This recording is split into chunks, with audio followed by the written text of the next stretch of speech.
here's the truth that we often avoid talking about as married Christians. Here's the truth that Christian women and Christian men often avoid talking about when it comes to love, when it comes to marriage, when it comes to even what happens sometimes within love and marriage as a believer. And this is going to just shatter your world. Marriage can be work. Did that blow your mind? Marriage can be work. Marriage can be work. Just because God is in it doesn't mean that you won't struggle. Just because you serve the Lord doesn't mean that you won't have things in your marriage that you have to constantly work on.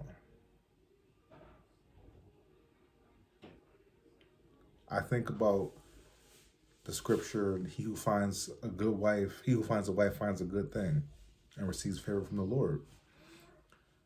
As a man and as a believer in Jesus Christ, I wanted that favor. They didn't always want that favor, but I wanted that favor. And I believe that God has blessed my marriage and will continue to bless my marriage. And I believe that he has worked things out, and I believe we even have a ministry together. You know, our first ministry being our home and our children. But beyond that, there's something beyond that for us. But it doesn't mean that there aren't things that we have to work on. It doesn't mean I don't have to work on how I talk to my wife sometimes. I'll give you an example.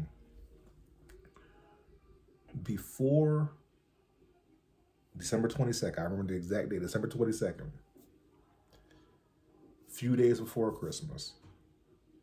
And my wife and I were in the kitchen and we were discussing traveling plans, right? Because we have a lot of birthdays in that Christmas week.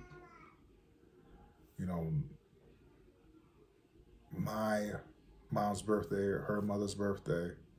And for those of you who know me, I call my second mom, who's actually my aunt, is my mom. My biological mom is not here anymore. And, you know, that's a whole other separate topic for a separate video.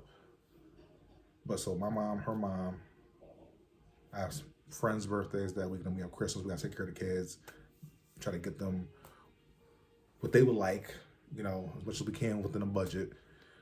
And we're discussing the plans. And I just remember just saying to her, just all off the cuff, oh, you just want me to do what you want me to do. And I'm going to do what I want to do. I want to go here first. I don't want to go over there.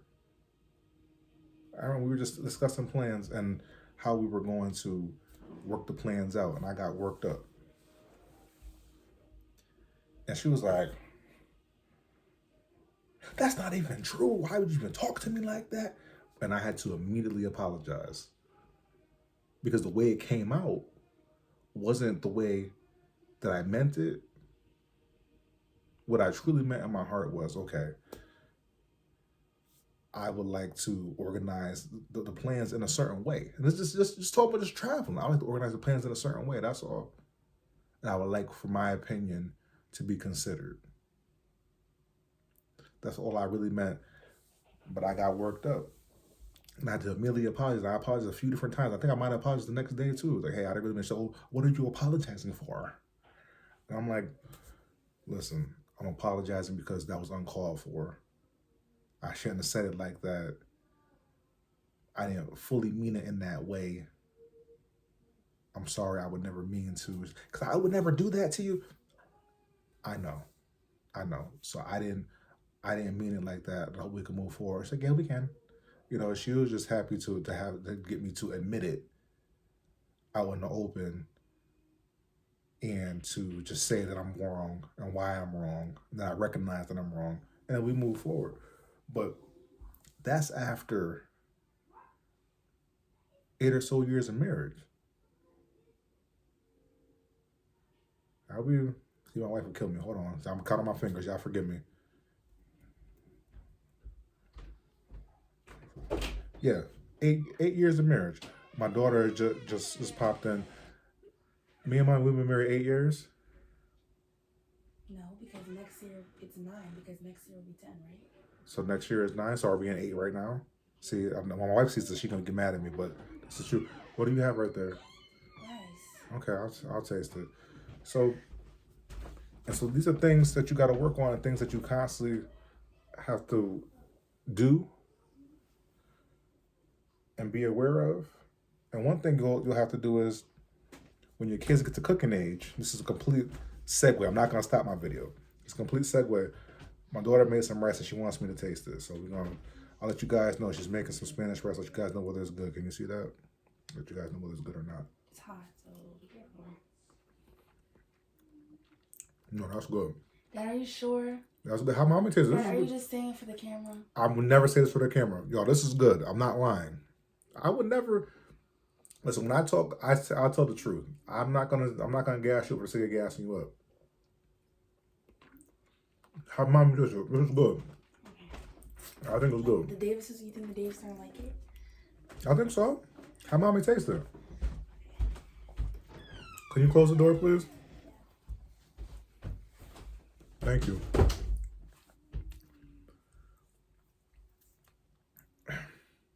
So right there, that's a lesson in affirming your children, because she's cooking, and then she's been working on making her rice and trying to get it to taste good. Because they tell me that I'm Nigerian. That's what Ancestry says, and my wife is Mexican. And so my daughter is trying to make sure she can make cuisines from all types of cultures, that she's had that experience. So you gotta affirm your children and help them along the way. And we've helped her with her cooking, and I do a little. I do a little cooking, and my wife does a lot of cooking. She's a good cook, and it's important for her to be able to make really good rice. Make it the Mexican way, make it the Spanish way. It's very important to her. And then also, I think some people from our church want some rice because they heard that her rice is good. So now she's making a bigger batch, and this is her first time making a bigger batch. So anyway, you gotta affirm your kids, and I've encouraged her along the way. And when it's good, you gotta let them know that's good. And the bad boy's good. Listen, after this video, I'm getting me some rice. So yeah, remind me, what was I saying? So I'm doing this. I have no notes, just talking. Even in my own relationship, I realized that there's stuff that I have to work on some 8 years into it. And I consider myself to be a decent communicator. I think I communicate pretty well. But prior to marriage, I was a hothead and could have a temper. And from time to time, there'll be little things that, will set me off, and I have to catch myself and pull myself back. And I'm much better 8 years later than I was year one and prior to getting married. Definitely way better than that. I think my patience has become better, and I've learned to think, for the most part, because everyone has their days, but I've learned to think for the most part before I speak. But there are moments, and so these are things that we don't discuss. That just because you go to church doesn't mean that you are absolved from the work. I love the Lord and everything's great in my relationship. No. There's still work for you to do. Don't want this video to be too long. There's still work for you to do within it. And then also, there can be times in your marriage where you do feel lonely, when you and your spouse aren't aligned, right? Because we're supposed to be equally yoked, all right? So that's together, right? That's like the oxen, they were yoked together. That's being put together. And there are times where you and your spouse can get knocked off kilter, can not be on the same page, be going in separate directions. Especially when you have busy schedules and you have kids. Like we have 3 kids, you can probably hear one of them in the background, and there's always something going on. And you can lose yourself in trying to be like I was just doing just now, affirming your children, being there for your kids, helping them through life lessons and how life can move and try and move them and try and sway them, trying to coach them through certain situations and being there and being an emotional support and just being the figure that they need in their lives to be successful. You can put all of yourself into your kids, and I want to see you grow. I want to see you develop. I want to see how God works in your life, so on and so forth, and lose you in the process. And you can have both parents, mother, father, taking the kids to practice, taking them to singing lessons, taking them to do violin, taking them to do coding, do all these different things, taking them to daycare and back, taking them on play dates, taking them to the movies, all the different things. And you're so involved, taking them to different places. I don't know if what your kids do, but your kids may sing at churches or dance at churches or even just participate in church services. We have a youth service at our church. Small plug for those of you who are interested. Leave a comment below. Shameless plug.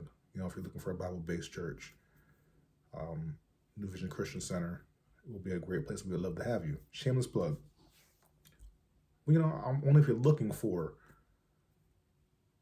a church that is Bible focused, that wants to teach you how the Bible can be applied to your life and how you should use the Bible in your everyday life. Something to think about. But you can get so tied up in all these different things that you forget that your wife likes flowers. You can forget that your husband likes to be affirmed too. You can forget because you're spending so much time, and the more time that goes unaddressed,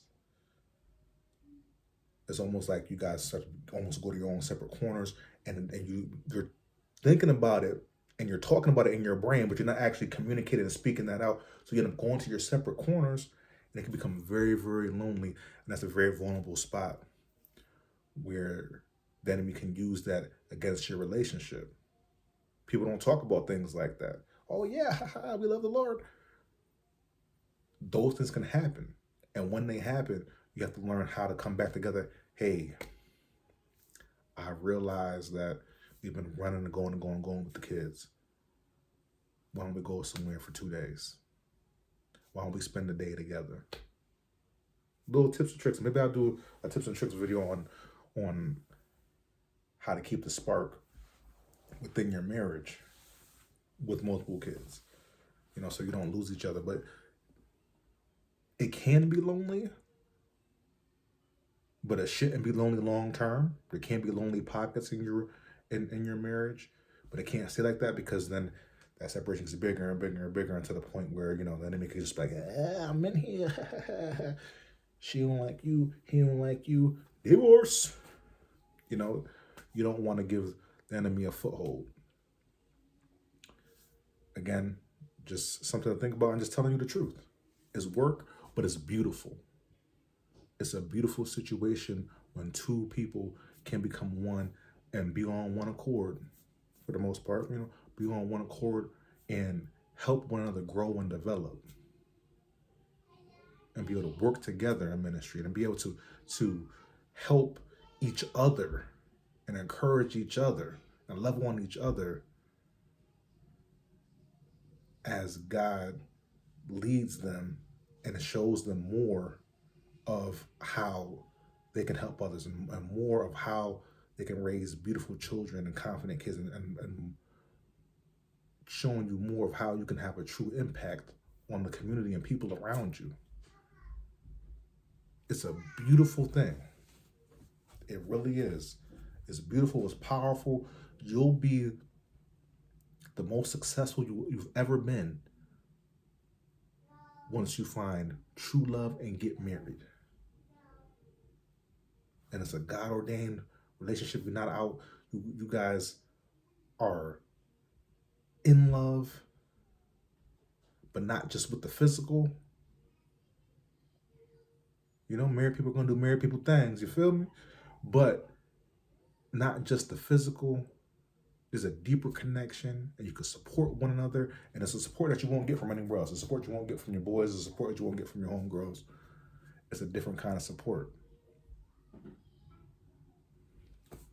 I'll talk to y'all enough.